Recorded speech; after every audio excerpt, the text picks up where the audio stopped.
두 번째, 서로 사랑하는 가정이 행복한 가정이다.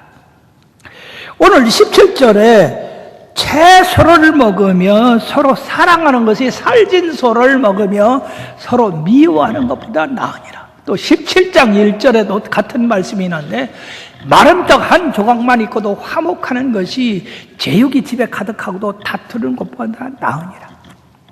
행복이라는 것은 물질의 풍성함에 있는 것이 아니고 돈이 많음에 있는 것이 아니고 모든 출세가 되어서 있는 것이 아니라 서로 사랑하는 데서 있다는 것입니다. 그 사랑만 있다고 한다면 가난해도 괜찮고 먹을 것이 없어도 괜찮다는 얘기죠.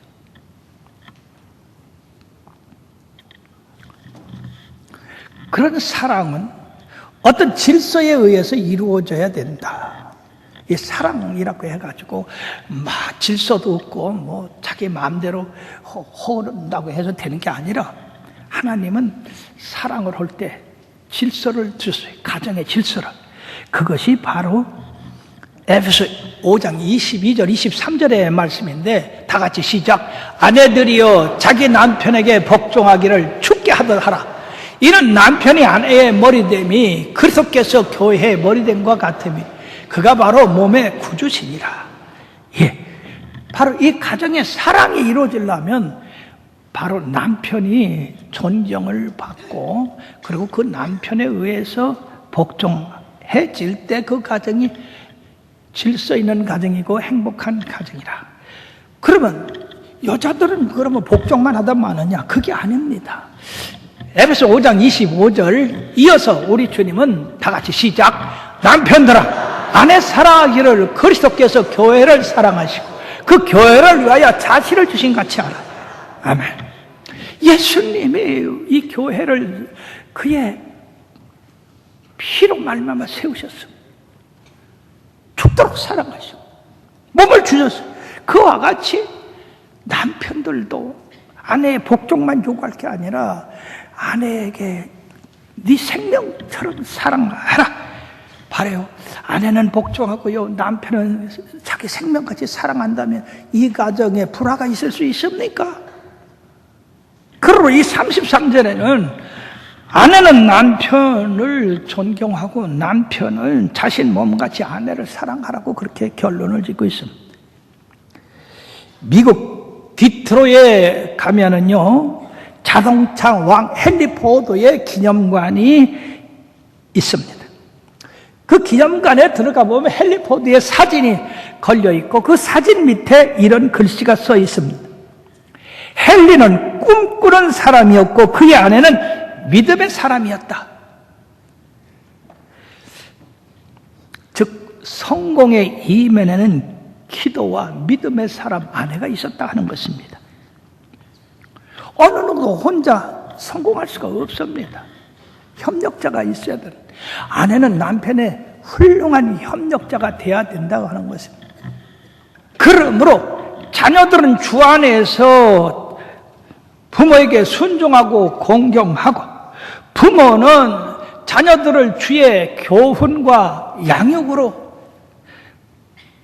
기르고 그래서 훌륭한 부모, 훌륭한 자녀들이 날 때 바로 이 가정이 행복한 가정이고 성경의 말씀대로 천대까지 복을 받으라 하는 그 복이 이루어지게 될 줄로 믿습니다.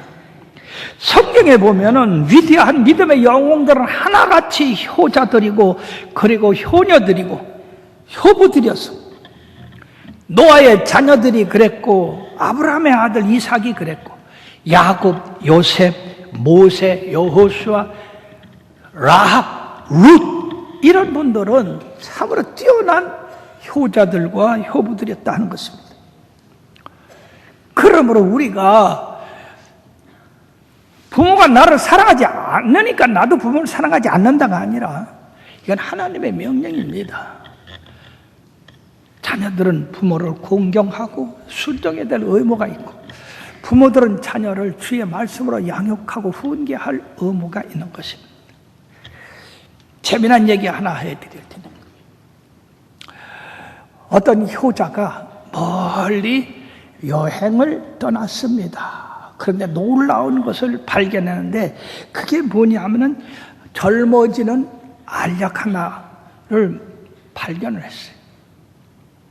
그래서 그 알약을 사가지고 편지를 함께 해서 집에다가 붙였습니다. 어머니, 이 알약은 하나를 잡수면 젊어지고 그리고 죽지 않는 약입니다. 그러니까 이 약을 잡수시고 젊어지세요. 한 알만 잡숴야 됩니다. 그래 보냈어요. 그러고 이제 그 방랑이 떠나고 집에 돌아왔는데, 아니 자기 집에 말이야 어떤 젊은 여자가 유모차를 끌고 자기를 맞이하더라고 말이에요. 근데 유모차 안에는 어린 갓난아기가 우유병을 물고 또 있더라고요.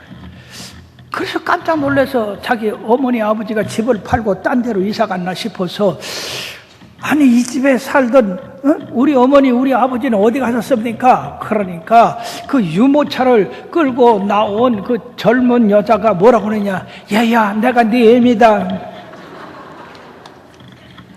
확실히 네가 보낸 그 알약이 효과가 있어서 내가 이렇게 젊어졌다. 그때 이 청년이, 아니 정말로 젊어지셨네요. 근데 왜 아기를 낳으셨습니까? 그러니까 이 어머니라는 젊은 여인이 눈물이 글썽글썽하면서, 예, 그런 소리 마라. 저 아기가 바로 네 아버지다.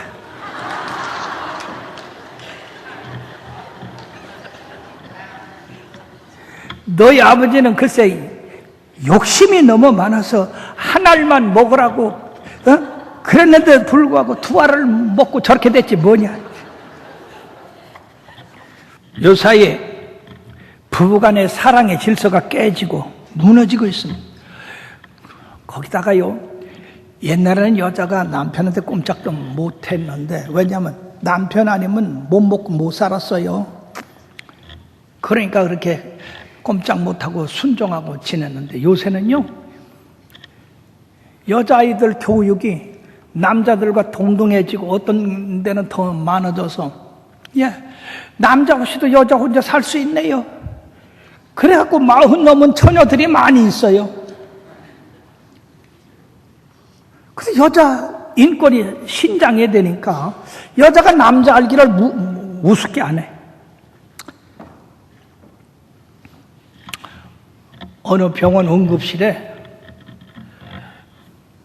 4사람이 머리가 터져가지고 반창고를 붙이고 그리고 입원을 했어요. 그래서 서로 보니까, 예, 40대 먹은 사람, 50대 먹은 사람, 60대 먹은 사람, 70대 먹은 사람들이 그렇게 하고 들어왔어요.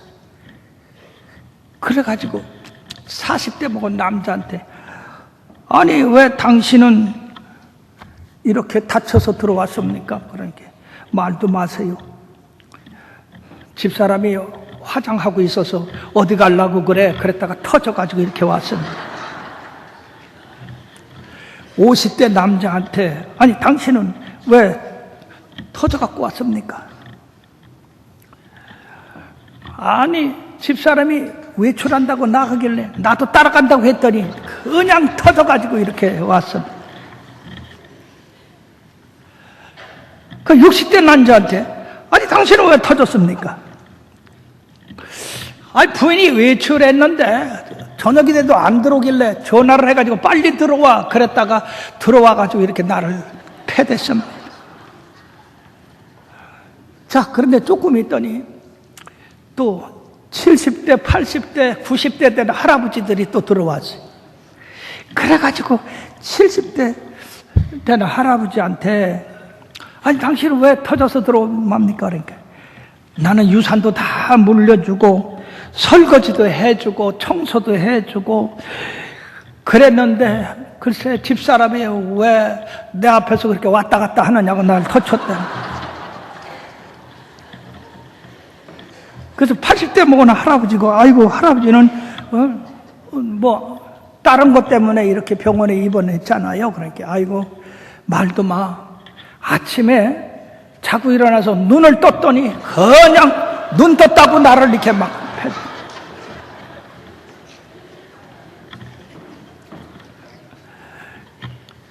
90대 할아버지가 또 싸매고 들어왔어요. 그래서 이 90대 할아버지는 뭐 딴 거 같지 했는데 할아버지 왜 이렇게 반창고를 붙이고 얼굴에 그래 상처를 가지고 들어왔습니까? 그랬더니 아이고 글쎄 우리 집 사람이 밖에 나갔다가 들어오더니 당신의 동창들은 다 산에서 자는데 왜 당신 집에서 자느냐고.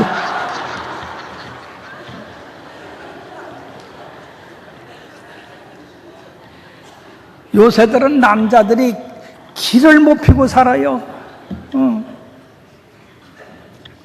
남자들의 공통점이 하나 있어요. 나이가 젊든지 많든지.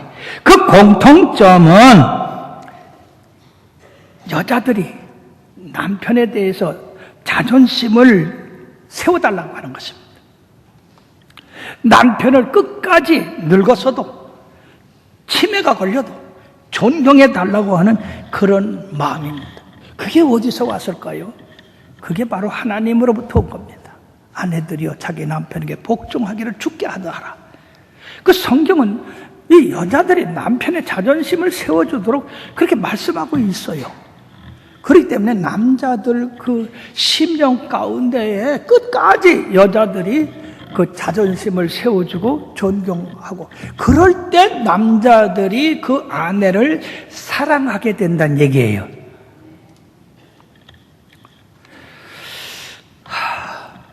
뽀빠이 이상용 씨가 사기꾼한테 잘못 걸려가지고 재산 전부를 그냥 왕창 해먹었습니다.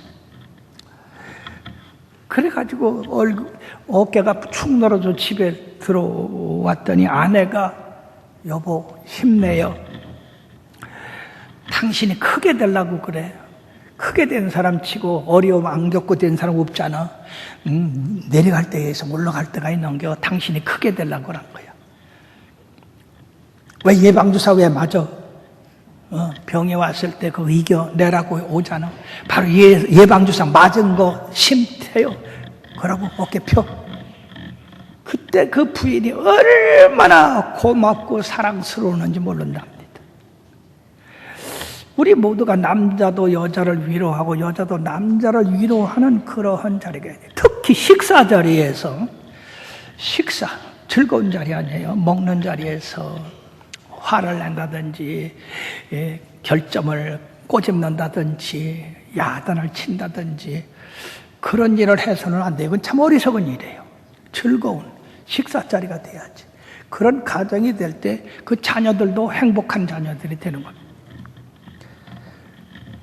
그러므로 서로 사랑한다고 하는 것은 용납하고 용서하는 것이다. 마음을 크게 갖는 거예요. 멀리 바라보는 겁니다. 왜 수많은 가정들이 평화가 깨집니까? 서로 이해하지 못하고 용서하지 못하고 용납하지 못해서 그런 것입니다. LA의 유명한 맹인 여가수 클로디아라고 하는 가수가 있었습니다.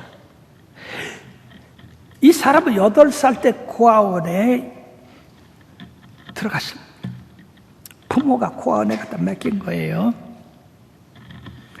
그런데 그 고아원에서 참으로 하나님의 은혜로 훌륭한 양부모를 만나서 교육을 잘 받고 음악 공부를 해서 가수가 된 겁니다.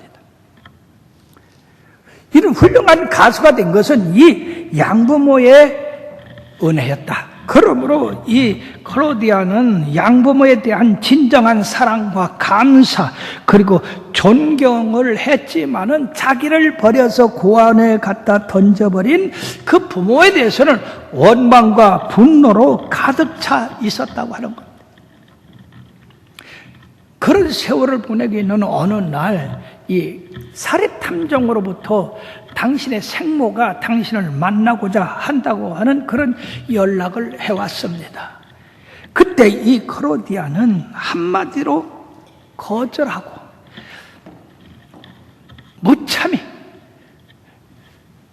내보냈습니다. 그런 말을 다시는 내 앞에서 꺼내지 마라. 나는 부모라고 인정도 안 한다. 나를 버린 그 부모를 내가 보기 싫다. 자, 그런데 그 생모가 입양한 집 양부모한테 사정을 했어요. 내 딸 좀 한번 만나게 해달라고. 그러니까 그 양부모들이 착한 분들이라 그렇게 하라고 해서 이 클로디아를 설득을 해가지고 그 생모를 만나게 했습니다. 한 호텔에서 이렇게 만나게 되어 있는데, 이 클로디아는 그 사립탐정의 손을 잡고 그리고 그 생모 앞으로 이끌어 가는데, 이 생모가 가만히 있다가 이제 클로디아가 가까이 오니까 그가 뭐라고 그랬냐? 이게 뭐 몇 년 만이냐? 널 만나면 할 말이 많은 것 같았는데 아무 생각도 안 난다. 어디 일로 가까이 와봐라. 그러고는요, 그 생모는 천천히 일어나서 그 클로디아의 얼굴을 이렇게 도dom도dom 만지고, 머리도 만지고, 어깨도 만지고, 그렇게 하더니 뭐라고 하느냐? 어쩜 아주 컸구나. 게다가 매우 아름답구나. 그 순간에 이 클로디아는 깜짝 놀랐어요. 왜냐하면 어머니의 손이 자기 얼굴을 이렇게 만질 때 그 순간에 바로 우리 어머니가 시각장애인이구나, 나같이 눈이 먼 사람이구나. 그때 이 클로디아가 엄마도 앞을 못 보시는군요. 그 순간에 왜 어머니가 자기를 버렸는지, 왜 못 찾아왔는지. 이 어머니는요, 자기도 소경인데다가 남편이 일찍 돌아가셨어요. 그래서 그 클로디아가 소경인데 소경을 기르기가 참으로 어렵다는 얘기입니다. 생활하기도 어렵고, 이대로 가다가는 둘이 다 죽을 수밖에 없는 형편에 다다를 것이다. 그래서 이 클로디아를 살려야 되겠다 해가지고 고아원에다 맡긴 건데, 이 클로디아는 그것도 모르고 어머니에 대한 그러한 분노, 원망, 버림을 받았다고 하는 그런 생각 때문에 가득 원한을 품고 살았지만은, 어머니를 만나는 순간에 어머니도 자기와 같은 시각장애인이라는 것을 깨닫고, 그 순간에 그 모든 쌓였던 그것들이 확 봄눈 녹듯이 그 마음에서 사라지고, 어머니에 대한 사랑과 긍휼함. 그래서 이 두 모녀는 서로 끌안고 눈물로 이렇게 화해를 했다고 하는 장면입니다. 오늘날 서로가 서로를 이해하지 못하고 받아들이지 못함으로 말미암아 이러한 쓸데없는 그런 원한과 분노 가운데 살아가는 사람들이 얼마나 많이 있습니까? 여호와를 경외하고 사랑하는 데는 우리가 주님의 그 사랑을 받아들이고 관용해야 된다 하는 겁니다. 그러므로 부부간에 서로 사랑하고 용서하고 용납하고, 부모 자식 간에 서로 사랑하고 용납하고 용서하고, 형제와 형제 간에, 자매와 자매 간에, 그리고 이웃과 이웃 간에 그리스도의 사랑과 용서를 베풀며 사는 것이 우리 성도들이 해야 할 일이다 하는 것입니다. 가정의 소중함은 언제 알 수 있느냐? 가정을 잃어버렸을 때 알 수 있습니다. 여러분들은 지금 평화롭게 사니까 가정을 잃어버리는 일이 없을 겁니다. 앞으로도 없기를 바랍니다. 그러나 사랑하는 여러분들이, 6.25 전쟁으로 말미암아 얼마나 많은 가정이 이렇게 헤어졌습니까? 재난을 통해서, 환난을 통해서 그렇게 가족이 헤어져 보면 가정이 얼마나 소중하고 가족이 얼마나 소중하고 우리가 평상시에 아버지 어머니라고 부르고 형제 자매의 이름을 부르고 자녀들의 이름을 부르는 그 가정생활이 얼마나 행복한 것인지 여러분들은 깨달으셔야 됩니다. 그래서 가정이 있는 동안에 우리들이 살아있는 동안에 이처럼 여호와를 경외하고 그 뜻을 따라 서로 사랑할 때 여기에 행복이 있고 평화가 있고 그리고 아름다운 그런 즐거움이 있게 된다고 하는 것이 오늘 말씀입니다. 세상은 사랑이 식어지고 있다고 하는 사실에 우리는 슬픔을 느끼지 않을 수가 없습니다. 어쩌면 2000년 전에 말씀하는 그 말씀이 오늘날 그대로 응하고 있습니다. 디모데후서 3장 1절부터 5절까지 보면 너는 이것을 알라. 말세에 고통하는 때가 이르리니 자기 다같이 사람들이 자기를 사랑하며 돈을 사랑하며 자랑하며 교만하며 비방하며 부모를 거역하며 감사하지 아니하며 거룩하지 아니하며 무정하며 원통함을 풀지 아니하며 모함하며 절제하지 못하며 사나우며 선한 것을 좋아하지 아니하며 배신하며 조급하며 자만하며 쾌락을 사랑하기를 하나님 사랑하는 것보다 더하며 경건의 모양은 있으나 경건의 능력은 부인하는 하니 이 같은 자들에게서 너는 돌아서라. 사랑하는 여러분, 이 세상이 이런 험난하다 할지라도 우리 크리스찬의 가정들은 하나님의 말씀대로 여호와를 경외하고 서로 사랑함으로써 행복한 가정을 지켜나갈 때 우리들의 가정을 통해서 이 사회가 바로 되고 나라가 바로 되고 세계가 바로 된다고 하는 것입니다. 부디 사랑하는 여러분들이요, 여러분들의 가정이 이런 행복한 가정, 여호와를 경외하는 가정 되고 자손 천대만대 복을 받게 되기를 바라겠습니다. 시편 128편 4절에서 6절까지 말씀으로 끝을 맺겠습니다. 다 같이 여호와를 경외하는 자는 이같이 복을 얻으리로다. 여호와께서 시온에서 내게 복을 주실지어다. 너는 평생에 예루살렘의 번영을 보며 네 자식의 자식을 볼지어다.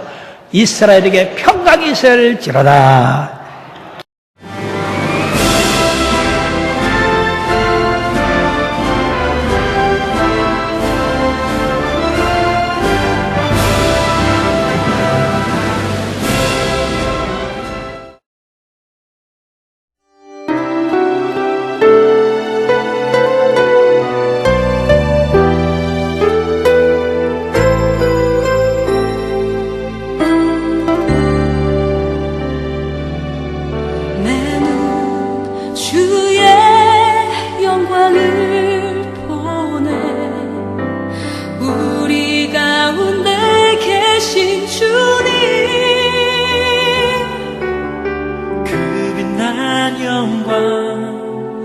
온 하늘 덮고 그 찬송 온 땅 가득해 내 눈 주의 영광을 보네 찬송 가운데 서신 주님 주님의 얼굴을 온 세상 향하네 권능의 팔을 드셨네 주의 영광 이곳에 가득해 우린 선해 주님과 함께 찬양하며 우리는 전진하리 모든 영광